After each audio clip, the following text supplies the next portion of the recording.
Hey now, it's the Rob from 1061 KISS FM, here once again with my 16-bit colleague.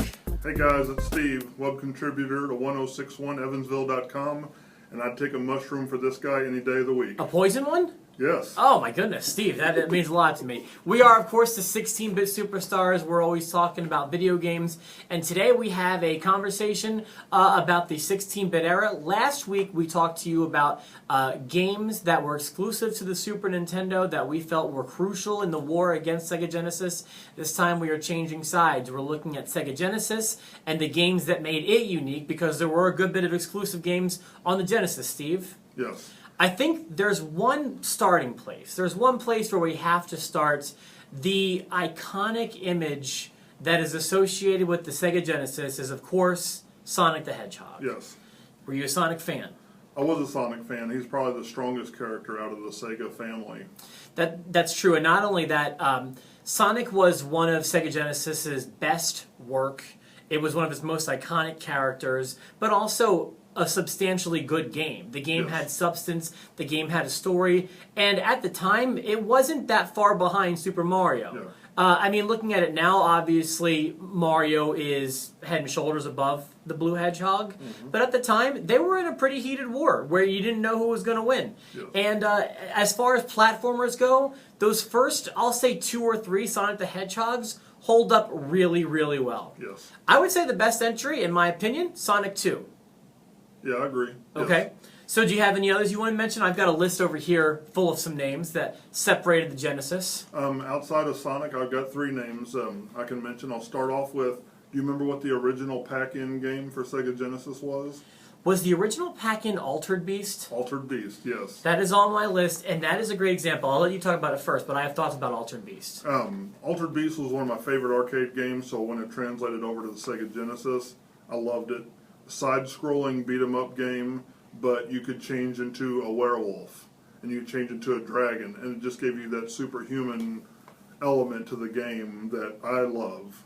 Altered Beast was a really important title in Sega's library because of the same reasons I was talking about, like F-Zero last week. It was a game you showed off to your friends. Yes. Like, because everyone had it. It was visually better than anything on a home console probably at the time. And when you saw those transformation scenes, it was like no other video game in your home at that time. Yeah. So I do believe that was a very important exclusive title in Genesis's library. Do you have any more? We got a couple more. Along the lines of Double Dragon, they had Streets of Rage. Streets of Rage is also on my list. Go ahead. It was a very strong, again, side-scrolling beat-em-up game. I don't know if you noticed a theme here. I just loved it. I mean, the graphics were good. It gave me that Double Dragon feel, but with new characters. I mean, it had like 2 or 3 sequels, I believe. Well, that game, yeah, there was at least a third. Yeah. That game was also very important. First of all, beat-em-ups were huge at the time. Yes. They kind of have gone away now, but in 1993, 94, 95, those were really, it was a strong genre of video games. But where Nintendo had things like Double Dragon, Streets of Rage was a little bit more violent, a little bit more edgy, and a little bit more adult, which was kind of the battle cry of Sega. It was like their mantra. Like, they were not your kids, you know. Sega does what Nintendo don't, and Sega did blood. Yes. You know, and Sega had prostitutes. Yes. And you could punch girls in the face on Sega. So that was one thing that separated. It's a great title. Yes. My last title is a game I didn't even play. Okay. It was just a super hype machine for Sega. Do you remember Sega CD? Oh, absolutely. Yeah, of course. There was a game called Night Hype, and it got government recognition, and it was... Night Hype or Night Trap? Night Trap, I'm sorry. Okay, yeah, no Night problem. Trap, yes. But it got government recognition. It's the game, I believe, started the rating system for video games. That may in fact be true, yes. I do remember Night Trap, and there was another controversial title at the time, also on the Sega CD, called Voyeur, which played the same way and was very adult, very edgy. And yeah, so the Sega CD did have its fair share of controversy. I have a few more games from the 16-bit generation I wanted to mention from that time. We mentioned Streets of Rage, we mentioned Altered Beast. Remember Moonwalker? I'm not familiar with Moonwalker. Okay, Michael Jackson had an arcade Okay. game. Do you know what I'm talking about Yes, now? now I do. Okay. And this is an important title worth mentioning. First of all, it wasn't exclusive, and Michael Jackson was all the rage in the early 90s. Yeah. This was before the Dangerous album, but after Bad. Yeah. Michael Jackson was in a huge wave of popularity, and a lot of people wanted to play his game. It doesn't mean it was great. It wasn't a bad game, and it's actually worth a whole boatload of, not a boatload, but you can get a lot of money for a copy of Moonwalker. What I want to talk about, though, is that Sega Genesis had a better sound card and a better sound chip, and most games typically had a better soundtrack and sounded better on the Genesis. This is a great example of it. I don't know that the Super Nintendo could have made as good an impact with a game like Moonwalker that the Genesis did. A few more worth talking about. These were not the be-all and end-all. These didn't make or break the war for Sega.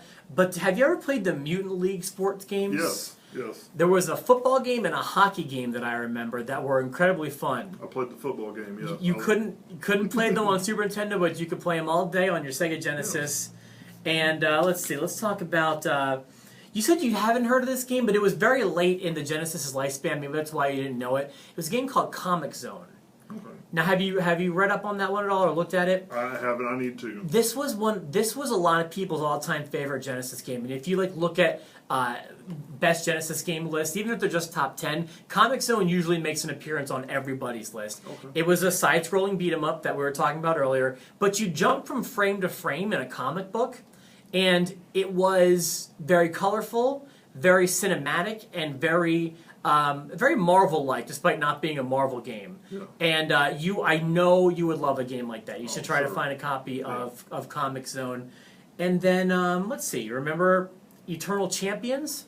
Or do you not remember that game? I vaguely remember that game. This game had a surge of popularity, but didn't quite take off the way Street Fighter or Mortal Kombat did. Yeah. To my knowledge, it didn't have any sequels, none that made an impact. But it was exclusively on the Sega Genesis, and it had very eccentric characters fighting each other in a Mortal Kombat Street Fighter kind of way. They didn't have finishing moves per se, but they did have mega moves that you could work up to and usually end the match with that were super cool. The backgrounds were cool, the characters were cool, and it made an impact in the mid-90s, but not to the extent of other fighting games. Yeah. And another thing I want to mention is because I know this was the biggest comment I got 2 weeks ago when we talked about the important games in the war. Yes.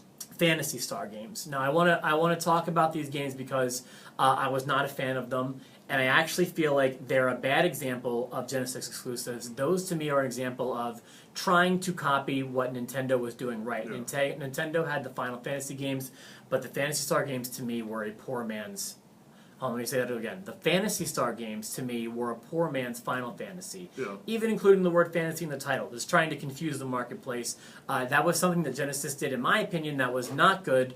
Ultimately led them to lose the battle. So, I think we covered some of the big ones there, Steve. Yeah.